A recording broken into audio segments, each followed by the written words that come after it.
গর্ভাবস্থার third trimester থেকে অসহ্যকর ব্যথার সম্মুখীন হতে হয়। হঠাৎ করে বাথরুমের লাইটটা এরকম করছিল বলে ভয় পেয়ে গিয়েছিলাম। তারপরে বুঝলাম এই লাইটটার পাওয়ার শেষ হয়ে এসেছে। একটু গরমের ভাব পড়তে না পড়তে রিজুর আর আমার আইসক্রিম খাওয়া শুরু হয়ে গেছে।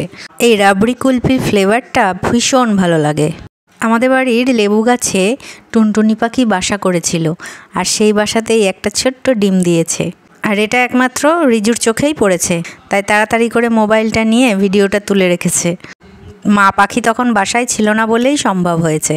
আগে যে ইডলি মেকারটা কিনেছিলাম সেই দিন ভাবলাম ইডলি বানিয়েই ফেলি। ভয়ে ভয়ে বানিয়েছিলাম। আমরা তো এই ধরনের খাবার খুব একটা খাই না, কেমন হবে, খাওয়া যাবে কি না। তো মোটের ওপর ভালোই হয়েছিল। পরদিন দুপুরবেলা আমাদের বাড়িতে হয়েছিল মাটন।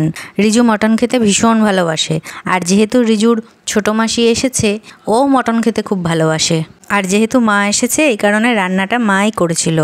ভয়ে ভয়ে অল্প একটু টেস্ট করে দেখলাম, ভালোই হয়েছিল। এবার আসি ভিডিওর গুরুত্বপূর্ণ প্রসঙ্গে। 7 মাসের শেষের দিক থেকেই নানান রকম ব্যথা বেড়ে গেছে। কোমরে ব্যথা, পায়ে ব্যথা, তলপেটে ব্যথা, ওপর পেটের 2 সাইডে ব্যথা। এক সময় ব্যথাগুলো এত অসহ্যকর হয়ে উঠছে, শান্তিমতো ঘুমাতে পারছি না, বসতে পারছি না। আর এই অবস্থায় সারাক্ষণ তো দাঁড়িয়ে থাকা সম্ভব নয়। আর এত তাড়াতাড়ি এরকম ব্যথা, এগুলি প্রসবের ব্যথাও নয়। ডাক্তারবাবুর কাছে গিয়েছিলাম, উনি বললেন এই সময়ে এই ধরনের ব্যথা হওয়াটা স্বাভাবিক। গর্ভস্থ শিশু ধীরে ধীরে বাড়তে থাকে, শরীরের নানান অঙ্গ প্রত্যঙ্গে চাপ সৃষ্টি করে। শিশুটি ধীরে ধীরে বেড়ে ওঠে, পেটের মধ্যে জায়গা কম, তাই যখন অন্যান্য অঙ্গ প্রত্যঙ্গে চাপ সৃষ্টি হয় তখন গর্ভবতী মায়ের শরীরে নানান অস্বস্তি এবং নানান ব্যথার সৃষ্টি হয়। আর এটা সমস্ত গর্ভবতী মায়েদেরকেই সহ্য করতে হয়। এই জন্যই তো বলে মা হওয়া কি মুখের কথা।